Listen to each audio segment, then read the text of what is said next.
my lovelies. It's Shayluv right here before you guys. And it's actually St. Patrick's Day. So happy St. Patrick's Day to all of the people that celebrate. I got my green right here with you guys just to help celebrate with you guys.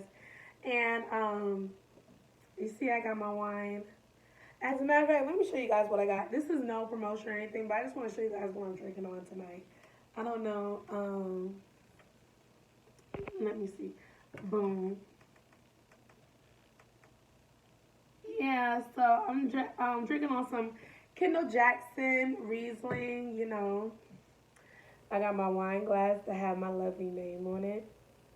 And you guys, I'm ready to drink some wine, and review this latest episode of Kandi in the Game, episode 2. It was called Disaster in the Kitchen. You guys, you know what? I'm going to have to keep up with these titles of these episodes. But I believe that was the name of this episode. But I'm going to call this Hold Your Mule. Hold Your Mule. Okay? And I'm going to tell you guys why in a little bit. Okay? So let's get into it. So the show opens up at Patrick's and Melvin's apartment. Patrick and Melvin are cousins of Kandi. If I'm not mistaken, Melvin is definitely Bertha's grandson, and I believe Patrick is Nora's. I don't know, you guys, but yeah, so they're Kandi's baby cousins, okay? Patrick is the parking lots manager. Patrick, that ain't no real job. But hey, you finessing it, and you getting it through, so kudos to you for your job, but I'm glad that you guys said that now, because if there's some free parking right around the corner, I will be stopping right around the corner and walking my way over to OLG. Besides paying $10 to $15 to park right behind the restaurant, I'll take that little extra walk. I will. But Melvin is the kitchen manager. And you know what I like about Melvin? Melvin actually looked like he works. He does the job, and he works hard for the labor that the fruits of what he get. He definitely does the labor for the fruits that he get. So that's basically it. Patrick goes into talking about his girlfriend Safari, beautiful young woman, esthetician, and yeah, he basically said once he met Safari, he was basically thought he was still gonna be hoeing, but he decided not to hoe no more, basically. And as you should, she looked like she's a great catch. So kudos to Patrick and Safari, okay? Moving on, the show goes into Brandon and Dom Unique, and they go on a date. All they was doing is googly eyes and kiki keys. But for what it was, I would say, Brandon, you looked really nice. Dom, you also looked really nice. I really like the short dress. You have beautiful long legs. So girls, show off them legs, and you look really pretty. But I'm not gonna lie, you guys look really childish together. Y'all look really childish together. I don't know. It's something. It's something. Very much so, something about the chemistry between you guys that is just, I don't know. But you know what it gives me? It gives me that Dom Unique is just letting Brandon get some play for TV time, but she really ain't. Her eyes really ain't on Brandon, because Brandon seems like a really sweet guy. And no shade to you, Brandon, but honey, you still give me a low IQ. And I feel as though y'all two together, y'all both give me low IQs. But Dom Unique, you stand alone, you don't give me that. So, but Brandon seems like he's such a sweet guy, a gentleman. And I feel as though anything like a charm like that could sweep any woman off her feet. Most women off their feet, okay?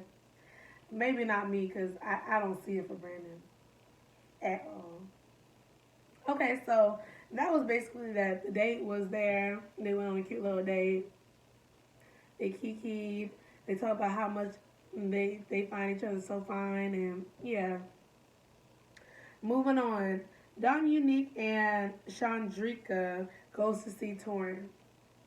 And this is another fill-in scene that, you got a little bit more. I will say this episode, I'm going to backtrack really quickly. This episode, the first half gave me a lot of feelings, and then the later half gave me, okay, it's something to work with. I like, okay, it's something to work with. But the first half definitely gave me some feelings, and I understand this is still the second episode, so they still gotta, introduce some people, talk about some situations, and let the audience get a little better understanding. But it definitely gave me feeling the first half of the episode. So I was trying to stay awake and pay attention for that part. So Dominique and Chandrika sees Torrent, and just for a side note, I find it so funny that Dominique was like, "Girl, Torrent, you do great events. Your events are really top notch, grand. It's nice. But how the hell I come to see you and you give me some crackers and cheese and vegetables? So, Dom Unique. So, what if he don't feel like being so grand to his homegirls? Y'all the homegirls. Y'all don't need to be getting grand and five star my bad, you guys. A 5-course meal. Tori can put his energy in the shit that's paying him. If he wants to give you crackers and he wants to give you cheese, that's what he's gonna give you. And if you hungry, you should have stopped to get you some food before you pulled up. Oh, Unique, you was funny for that one. I know you was being funny, but girl, bye. So they talked about the reunion. Torrin mentions he's coming back. So he did mention that he is coming back to OLG. Don Juan basically was like, listen, we want you to come back. We want you to start doing the events again, bring some money into OLG again. And I really think Torrin is a good fit for OLG. It seemed as though the events that he did throw were very profitable, and it was a good look for OLG. So I don't see a problem with Torrin coming back. And it seemed like he already got staff that is on his side, staff that loves him, and so why not? Come on back. I think he'll be like good energy, So we talk about him coming back, and basically Drika and Torrin is basically trying to say to Dominique, girl, who is you dating? Because at that reunion, you was given a lot. And you can't just say, oh, you going to blame it on the alcohol. You can't just blame it on the alcohol. Because you was given a lot. And very much so, last episode, you was given a lot. And you was kind of telling on yourself. So, girl, you might as well just tell it all. You might as well just let them know. All right, y'all know. You telling us that Brandon may not have a chance, but Brandon may not have a chance in long-term dating you, but that restaurant, and very much so a lot of restaurant businesses and food industry, staff sleep with each other all of the time. So I wouldn't put it past you that you won't sleep with him and keep on talking about it. That Riesling tastes good, you guys. Alright, so Melvin and Aunt Bertha. Melvin went over to Aunt Bertha's house, cooking up some food. The food looked good. Like, it made me miss like that good old Southern. You go over to your grandma, you go over to your aunties, and you got pans full of food laid out, and you could just dig in. I think he said it was for catering, but they basically cooking.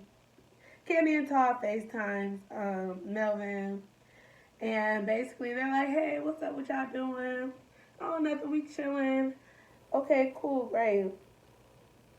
Kandi mentions, well, she thinks that, the ladies in the family should have a sit down because some type of interaction happened with her cousin Kim, Aunt Bertha's daughter, and Mama Joyce, had some type of verbal altercation, and then Kim up and left the restaurant, and that blew up into a big old fiasco. So this is what Kandi is talking about. She wants to have a sit down where everybody gets together, and they try to squash it. They say what they have to say, and they try to squash it. So Aunt Bertha is like, "Yeah, I agree. Let's do it. Let's set it up because this is just too much." Now, on a side note, what I did meant to mention was Melvin. I do appreciate you being a family man. This is why I think, Melvin, you are such a good guy. You are such a good guy. And you know what? May God bless you with a great, wonderful, loving woman because you really give me soft heart teddy bear. And the fact that you love being around your grandma, you love just hanging out with her, and you say it grounds you. That says a lot about you, and that says a lot about your family as well. So, yeah, I just wanted to say that and get that out the way really quickly. Y'all hear my notes, okay? Let me get one more sip in before we continue going.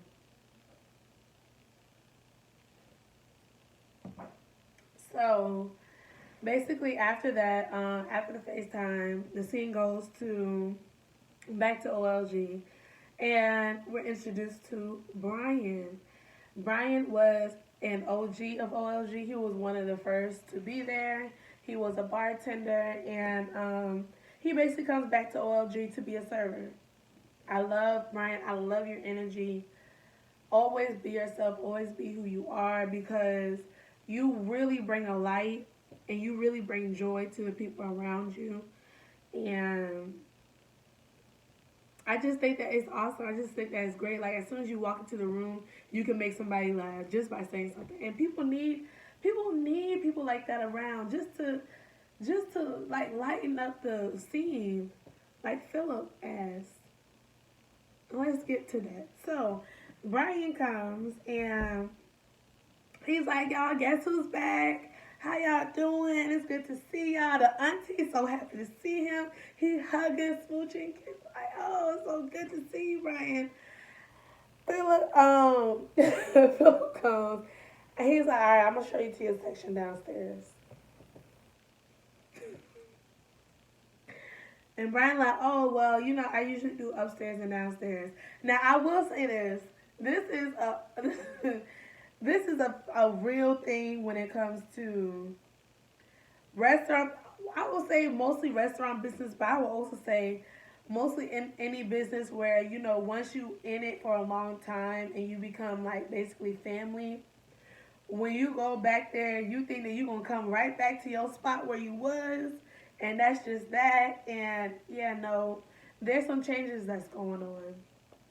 So Brian came in, he was like, he think that he gonna be doing upstairs and downstairs, and Philip quickly said, "Nah, that ain't the case. I'm gonna give you this little small section down here in the dungeon."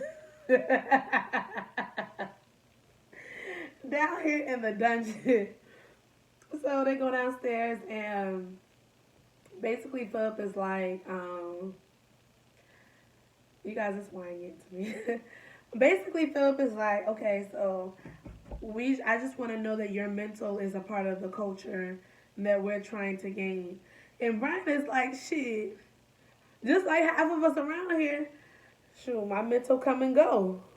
I can't keep up with my mental, but I see what you're saying, Phil. You basically, you want to make sure that we align with how professional OLG is trying to go. Okay, but honey, I can be professional and fake it and smile, and my mental still be out the window. Still be out the window, okay?" So I thought that was funny that Brian said that because I like the fact that he's trying to lighten up the mood. He's trying to lighten up the fact that Philip has a stick up his ass, And, he's not trying to take it to heart too much or, feel too offended by it. Now, Philip, episode 1, I gave you okay, I was on your side. But this episode right here, you are smelling yourself. And the thing about that is that you doing it in a way that is not welcoming at all to the crew that you already have. And I understand you are one of those managers that's like, you don't mind weeding out the whole crew and building up a whole new one. But do you think that your whole new one that you may build up is going to like you too? And I understand you're not trying to be a likable person. You're trying to come here and do your job. But this is a restaurant business. This is not corporate. This is not Wall Street. This is restaurant. Atlanta. So I understand that, you're trying to let them know your position, but you're coming about it very, later on what Torrin says, arrogantly, to the point where it's not even welcoming, because you never know. If you approach your staff and a manner that's like really just like, okay, you guys, this is the goal. Let's try to reach to this goal. And without being like dictatorship, then you don't know. Your staff may really honestly be aligned with you, or may really be like, you know what? Philip's not that bad. Philip just wants the best for OLG.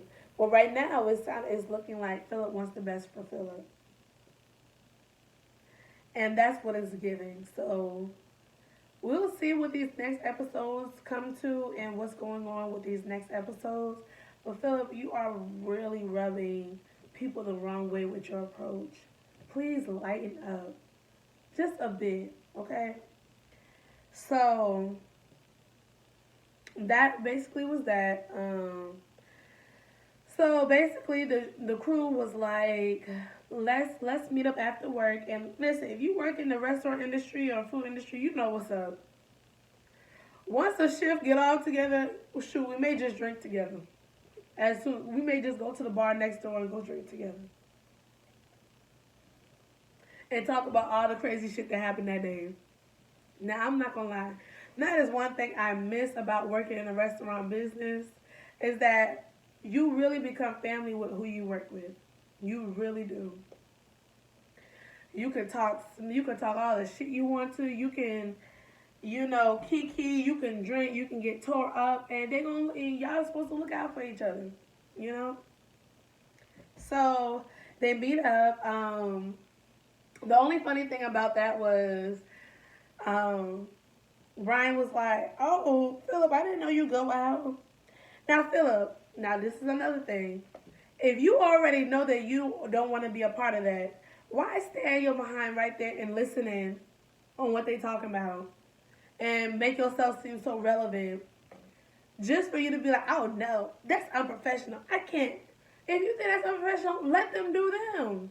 You keep on working them damn tables or yelling at people and fussing at people. Seriously.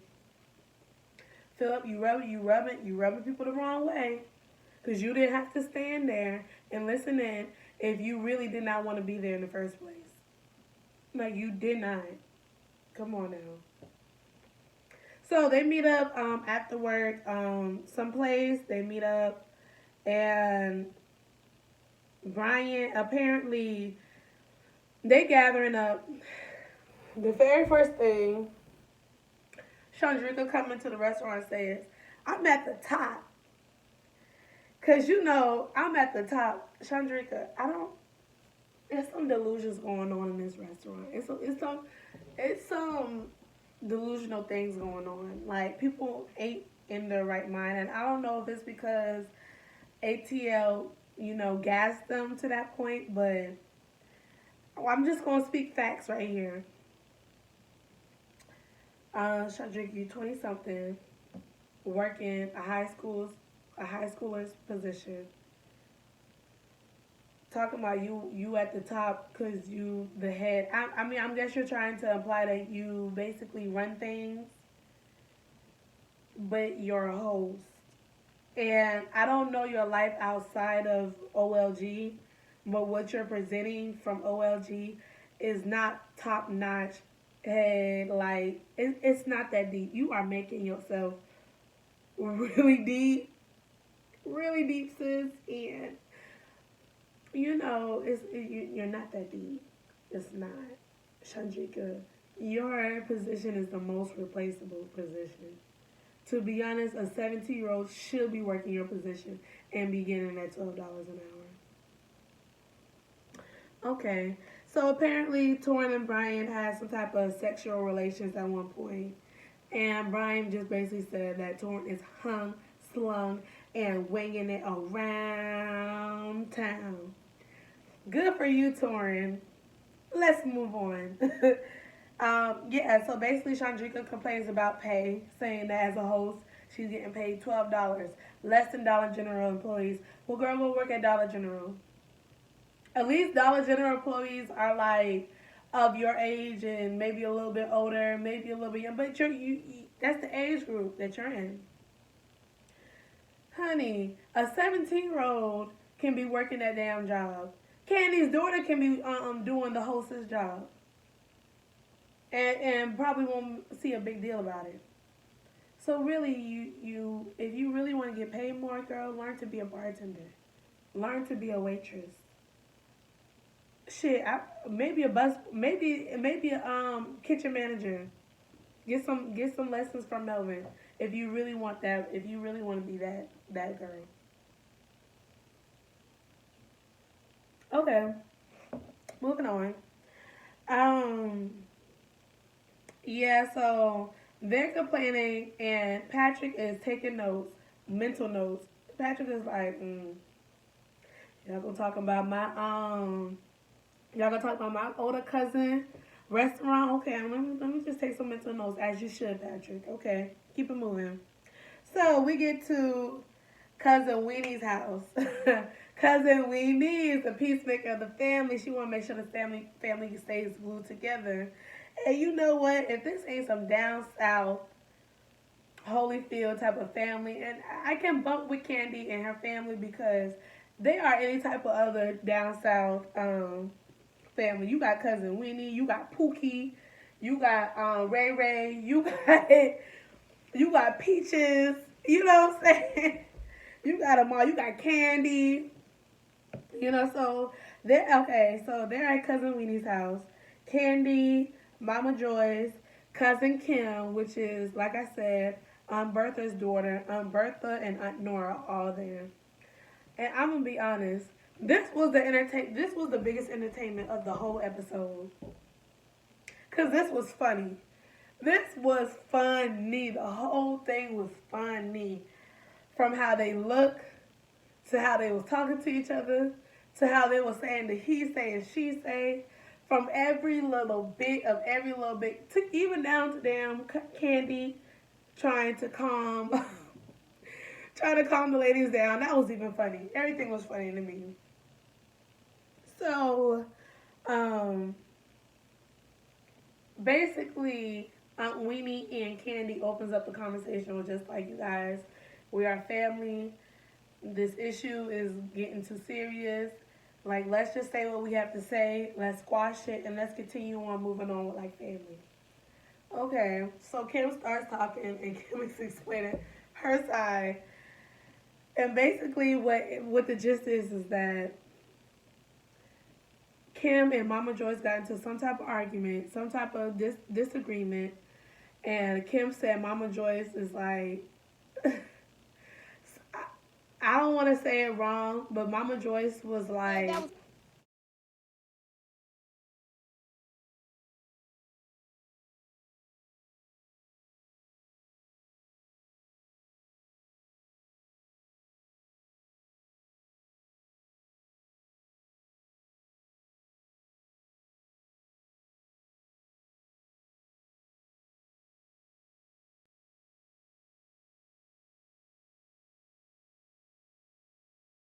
"Get my motherfucking kitchen. Get out my motherfucking kitchen." Kim got irritated. She was done with it. She was like, "All right, I'm finna go."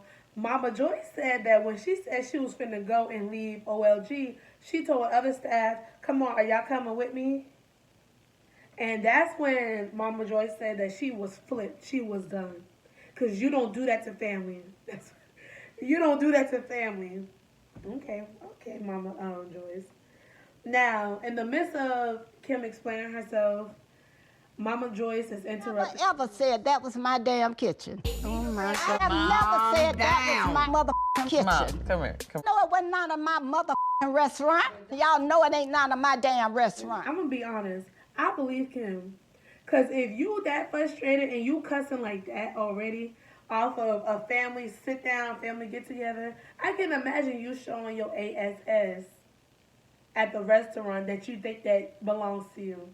I can really see that happening. And I hate that they do their niece like that. Like, I hate that they are talking to their niece like that, and they have their niece feeling like, dang, like, you know, not good and everything. Like, that sucks. That really do suck. So I really hope that you guys get that situated.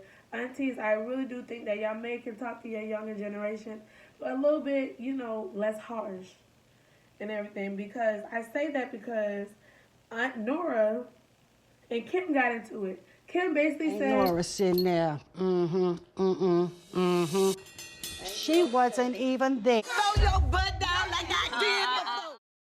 and Aunt Nora just ready to damn rip her head off.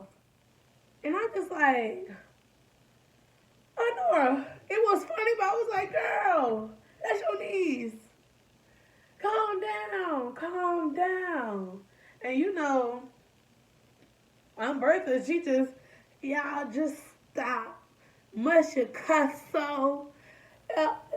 She wasn't really doing much. And Kandi like, you guys, yeah, just cut it out. Just cut it out. Like, it was just too much going on.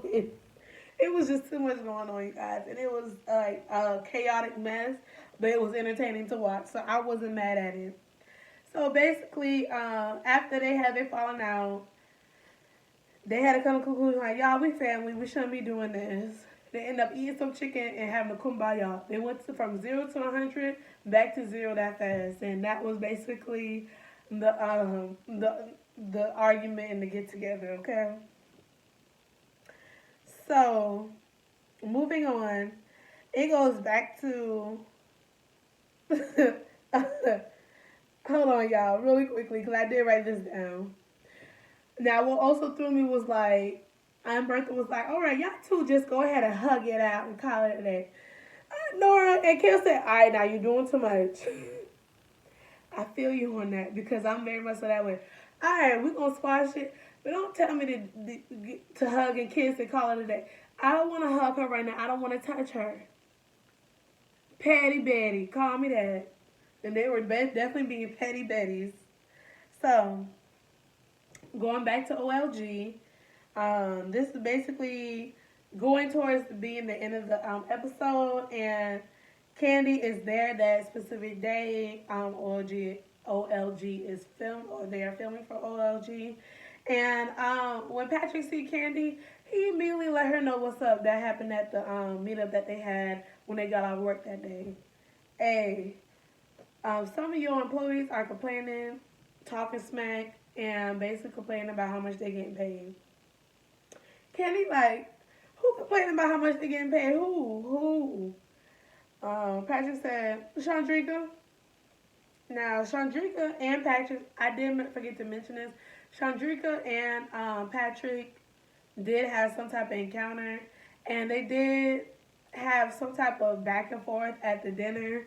Chandrika tried to make it seem like she is not pressed, but girl, you was very much so pressed when Patrick, even though I do believe Patrick did that on purpose just to get a rise out of you, but when Patrick started talking about Safari, you was like, okay. Like, girl, you was doing a lot. So, but anyway, so yeah, that really irritated Kandi. The fact that Chandrika was talking about her pay and talking about how much she don't get paid. And Kandi was like, girl, you barely be here. What are you talking about? And if you want to talk about it, you could have talked to me.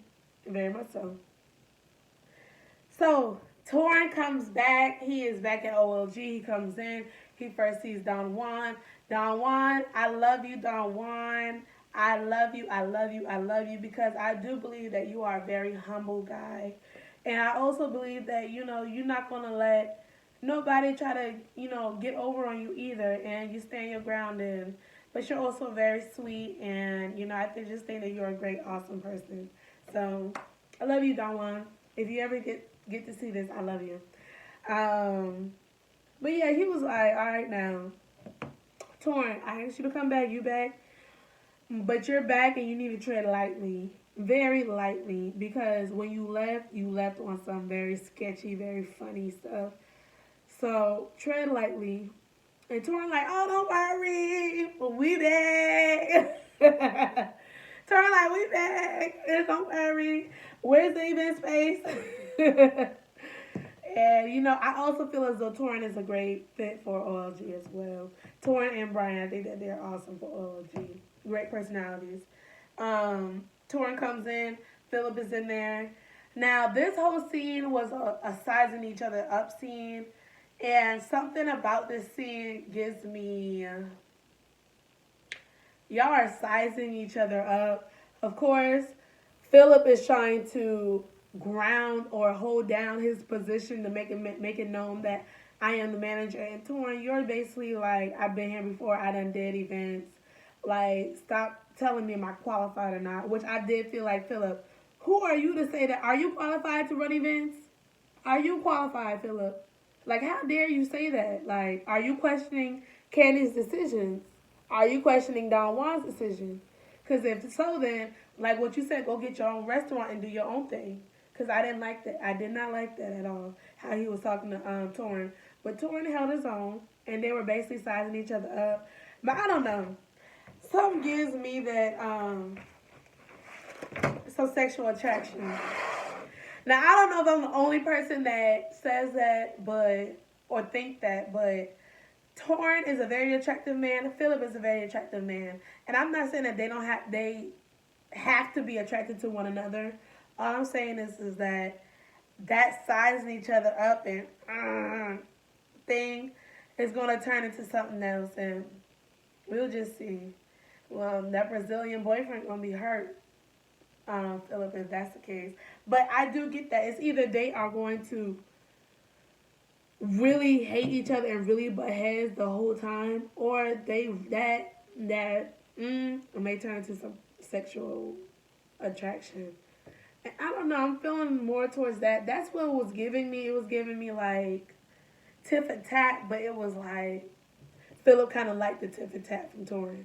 I believe so. So, you guys, that is my review for Kandi in the Game episode 2, Disaster in the Kitchen. I hope you guys did. I hope you guys did enjoy, and I can't wait to see you guys again. I will be reviewing Love and Marriage Huntsville, which is coming out this Saturday, which I'm so excited for. So I will be reviewing that. Hopefully by that Sunday I will have it uploaded. And much love to you. Happy St. Patrick's Day. You guys be safe. And bye.